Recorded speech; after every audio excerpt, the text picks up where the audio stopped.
song sizenzile kaMakeba kaGqwashu nguvama eketile nengxowa bantwana balomzi xa ufuna ubadyabulisa ubathengela ibhotile yotywala. Un nom, une voix, un engagement, une diva nous avait été envoyée par Dieu le 4 mars 1932 dans un township près de Johannesburg.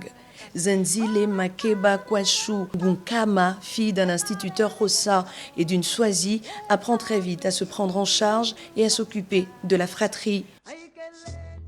2 ans après la victoire des Afrikaners aux élections, alors qu'elle n'est âgée que de 17 ans, elle donne naissance à un enfant de sexe féminin, fruit de son union avec James Kubai. Elle ne se réjouira pas longtemps puisque dans la même année, elle apprendra qu'elle est atteinte d'un cancer. Après 4 ans de mariage, elle divorce de son premier époux et se découvre en tant que chanteuse.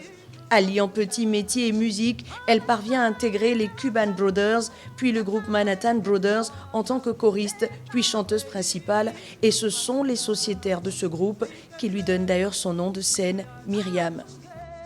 Elle profite de cette notoriété pour combattre l'apartheid. Nous sommes en 1956 lorsqu'elle écrit Pata Pata, succès qui sera repris par Sylvie Vartan et qui lui vaudra de voyager un peu partout dans le monde.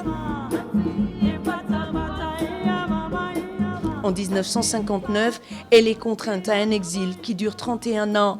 Loin de sa terre, celle que le monde appelle la Mama Africa fait la rencontre de militants des droits civils afro-américains, Stokely Carmichael, le président guinéen Sékou Touré. La perte de sa fille en 1985 la plonge dans une tristesse innommable, toute chose qui l'oblige à revoir son engagement politique. Dès lors, elle atténue son discours. Elle est décorée par la France en 1985 et devient citoyenne d'honneur. Lors de la libération de Nelson Mandela en 1990, elle rentre au pays. Madiba parvient à la persuader.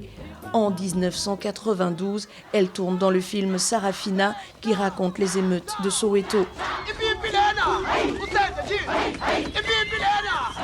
En 2002, elle obtient le prix Polar Music.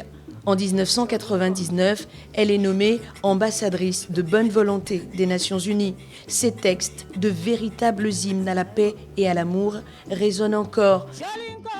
Sing Me a Song, Mama Africa ou The Definitive Collection, ces albums, de véritables trésors de sonorité et d'enseignement.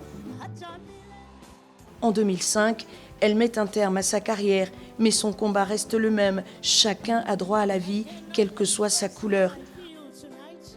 En 2008, elle s'éteint à Naples à l'âge de 76 ans, après un concert de soutien à l'écrivain Roberto Saviano. Aujourd'hui, son nom est associé à un prix, le prix international Myriam Makeba, qui récompense la créativité artistique dans le continent africain.